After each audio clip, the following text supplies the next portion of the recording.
Several hundred South Koreans trudged off to work Monday, and the media turned out like it was opening night in Hollywood. Many see these workers as evidence Kim Jong-un will not make good on threats to take the Korean peninsula to war. The plot is simple. Rogue state launches satellite in orbit. United Nations Security Council slaps it with sanctions. An outraged young leader responds with an underground nuclear test.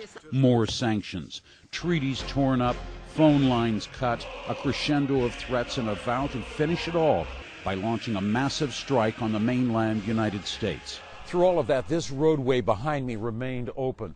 Those cars and trucks are bound for North Korea and the Kaesong Industrial Park, a joint venture of the North and South that produced $500 million in goods in 2012. It is a bellwether for the real state of relations between North and South. The flow of raw materials, food and fuel, and the finished products define the very limit of Pyongyang's contact with the West. If the Kaesong Industrial Complex improves the relationship, then it forms a link between the South and North.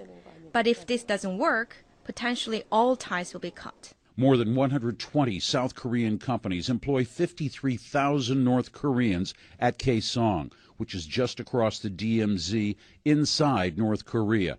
Almost 800 South Koreans work as managers. The North Koreans earn a modest wage, around $135 a month. Taxes and fees earn Pyongyang desperately needed hard currency. Even South Korean workers are required to bring U.S. dollars into Kaesong to pay for their lunch or other expenses. More cash for the North. Officially opened in 2005, the Kaesong Industrial Park should have been bigger by now. South Koreans say they like working with their counterparts from the North, but Kaesong has an unwritten rule: don't talk politics. We get along with North Koreans fine at work, but we try to avoid topics not related to work because it could get sensitive. So far, talking politics hasn't gotten anyone anywhere when it comes to North Korea. But where politics has failed, the business at Kaesong is slowly succeeding.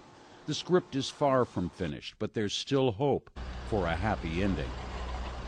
Jim Clancy, CNN, near the DMZ in South Korea.